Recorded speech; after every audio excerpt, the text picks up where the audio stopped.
Janji dalam kegelapan. Malam itu, setelah Alessandro mengawasi Sofia tidur, ia merasa berat di hati. Pikiran tentang ancaman yang mengintai mereka berputar-putar di benaknya. Ia tahu bahwa ia tidak bisa terus-menerus menutupi kegelapan yang mengelilinginya. Keluarganya dan bisnis gelap yang ia jalani telah menjadi beban yang semakin berat. Esok harinya, saat matahari terbit, Sofia bangun dengan penuh semangat. Ia segera menuju kebun bunga di belakang rumah. Aroma segar dari kelopak bunga menyegarkan pikirannya, membuatnya merasa optimis. Ia menghabiskan waktu berjam-jam untuk merangkai bunga, menciptakan komposisi yang indah. Ketika Alessandro masuk ke kebun, ia terpesona melihat betapa cantiknya bunga-bunga itu dan betapa cerianya Sofia. Bunga-bunga ini luar biasa, Sofia, puji Alessandro, berusaha untuk mengalihkan pikirannya dari kegelapan malam sebelumnya. Terima kasih Alessandro, aku merasa bunga-bunga ini bisa berbicara tentang perasaan kita. Lihat, ada bunga mawar merah yang melambangkan cinta, kata Sofia menunjukkan rangkaian bunga mawar yang ia buat. Alessandro tersenyum, tetapi di dalam hatinya ia tahu bahwa cinta mereka tidak hanya terbuat dari keindahan, tapi ada duri di balik setiap mawar. Ia berbisik dan Sofia merasakan perubahan nada suaranya. Mengapa kau mengatakan itu? Tanyanya. Matanya yang penuh rasa ingin tahu menatap Alessandro. Cinta seharusnya tidak menyakiti. Itu benar, Sofia. Tapi kadang-kadang cinta harus berjuang melawan banyak hal. Jawab Alessandro menatap jauh ke arah horizon.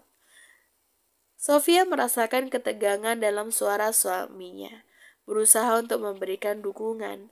Apapun yang kau hadapi, kita bisa melaluinya bersama.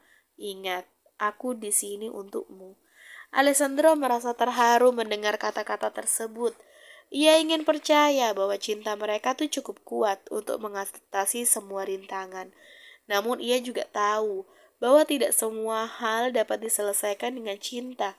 Ia harus menghadapi musuh-musuhnya dan membuktikan bahwa ia berhak atas kebahagiaan yang baru saja ia temukan.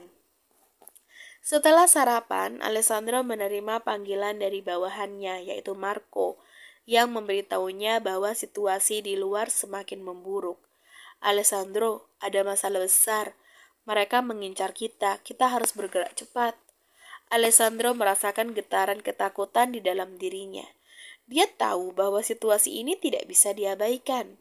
Aku akan datang, siapkan semua orang, jawabnya dengan tegas, sambil berusaha untuk tetap tenang di depan Sofia.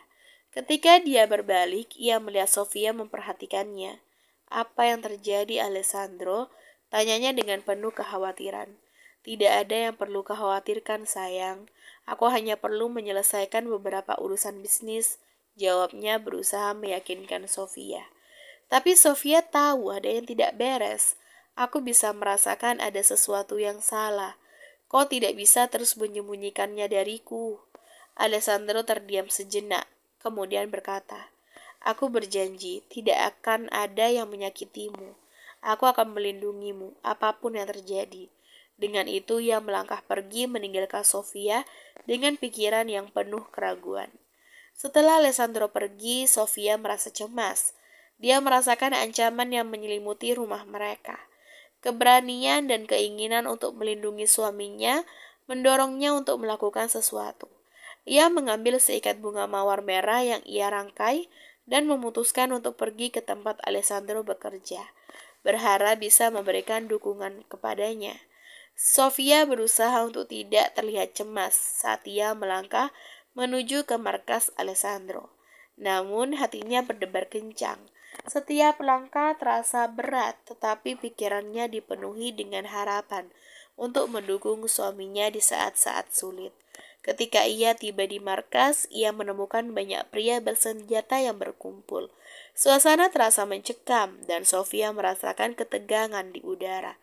Ia mencoba mencari Alessandro di antara kerumunan, namun tiba-tiba ia mendengar suara bentrokan dan teriakan. Sofia merasakan ketakutan melanda dirinya. "Alessandro!" serunya. Tetapi suaranya tenggelam dalam keributan. Ia berusaha maju, tetapi langkahnya terhenti ketika seseorang menahannya. "Tidak boleh masuk ke sini," kata seorang pria bertubuh kekar. Tetapi Sofia tidak peduli.